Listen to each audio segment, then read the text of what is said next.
দমদম পৌরসভা 7 নম্বর word Nalta school বাড়ি রোডে ঘটল দুঃসাহসিক ঘটনা। 7 জন ডাকাত দল তারা বাড়ির নিচে তালা ভাড়া দেওয়া ঘরে জানলা ভেঙে ওপরে ওঠে এবং 70 ঊর্ধ্ব বৃদ্ধ বৃদ্ধাকে ভয় দেখিয়ে মুখ হাত পা চেপে ছুরির ভয় দেখিয়ে আলমারি ভেঙে সর্বস্ব লুট করে নেয়।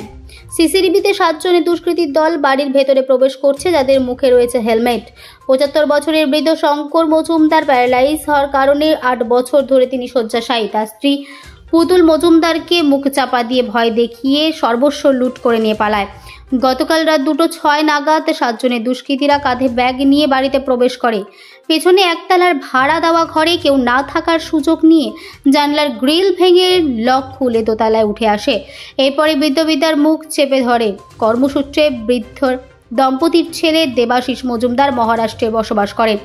তবে এলাকাবাসীদের দাবি এই ধরনের ঘটনা আগে কখনো ঘটেনি। তবে ঘটনাচক্রে ভাড়া দেওয়ার ঘরে যুবক গতকাল রাতে বাড়িতে ছিল না।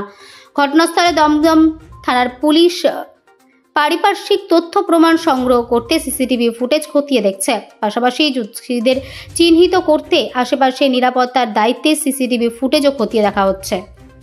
কি কি নিয়ে গেছে একটু বললেই হয়। কিছু করতে পারবো না, সেই পরিস্থিতিতে নেই দাদা। প্লিজ সেই পরিস্থিতিতে নেই, আমাদের মাফ করুন। সব নিয়ে গেছে, মাফ করুন, সব মাফ করুন। আমার জীবন আছে, বাবাকে বাঁচিয়েছে, বাবাইছে গলা চাপকে ধরছে। মানে আপনারা আতঙ্কিত? আরে কি গলা কি ভাবে? আমি মরেই গেছিলাম, মরে গিয়ে বাঁচছি।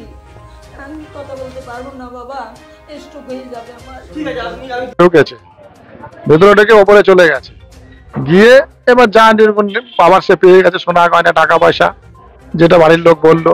উনি একাই থাকতেন বাড়িতে? উনি একা থাকতেন, ওনার স্বামী অসুস্থ, উনি বেডে থাকতেন আজ 6 বছর ধরে।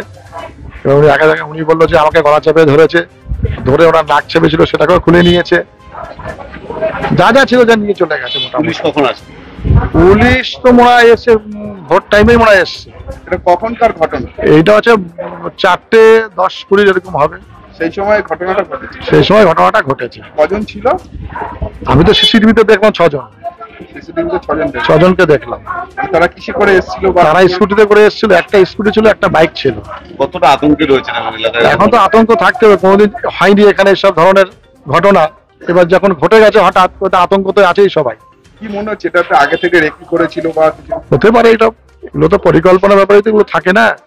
নিচের ঘর তো ভাড়া দেওয়া ছিল? নিজের ঘর ভাড়া দেওয়া ছিল, কিন্তু ওই ভাড়াটিয়া ছিলেন না। ভাড়াটিয়া আমি যা কথা বললাম সকালবেলা, উনি বলছে যে আমি ছিলাম না, উনি ছিল কলকাতাতে, ওনার ঘর থেকে নাকি ঢুকেছে। ওনার ঘর কিভাবে ঢুকলো? ওনার ঘরের গ্রিল ভেঙে? এখন ওনার ঘরেই গ্রিলটা ছিল, জানালাটা, ওখান থেকেই ঢুকেছে, ওনার ঘর থেকেই ঢুকেছে। ভাড়াটিয়ার ঘরে প্রবেশ করেনি? ভাড়াটিয়ার ঘরেই প্রবেশ করেছে, উনি ছিলেন না, তারপরে উপরে গেছে। আমি তো এখানে ছিলাম না, আমি তো কিছুই জানি না। আমি তো এখানে থাকি না, আমি থাকি বাগুইহাট, বুঝতে পেরেছেন? আমি তো জানি না। এবারে ভোরবেলা আমাকে একটা ফোন আসলো, বললো যে এই ব্যাপারে বাড়িতে। আমি সঙ্গে সঙ্গে চলে এসেছি, এসে দেখি এই ঘরে আপনার গ্রিল, ওই সাইড থেকে গ্রিল ভেঙে নাকি ঢুকে এই দরজাগুলো সব খুলে টুলে উপরে চলে গেছে। উপরে গিয়েও দরজাটা কীভাবে খুলেছে জানি না, নিয়ে এবারে আবার দিদির উপরে টর্চারিং করে টোরে, বুঝতে পেরেছেন, প্রেশার করেছে যে কী জিনিসটা। হ্যাঁ হ্যাঁ, বিছনাও কেটে দিয়েছে। ছুরি যে নিয়ে এসেছিল সেটা প্রমাণ দেখা যাচ্ছে, একটা বিছনা একদম ওই ছুরি দিয়ে কেটে দিয়েছে। এবারে দিদি নার্ভাস হয়ে গেছে, ভয় পেয়েছে, ভয় পেয়ে দিদি নাকি গলা টলাও চেপে ধরেছিল। এইবারে দিদি হয়তো যা কিছু ছিল সব বের করে দিয়েছে, নিজের শরীরে যেগুলো ছিল নাকে কানে সেগুলোও খুলে দিয়েছে, হাতে। এইভাবে এই হয়েছে।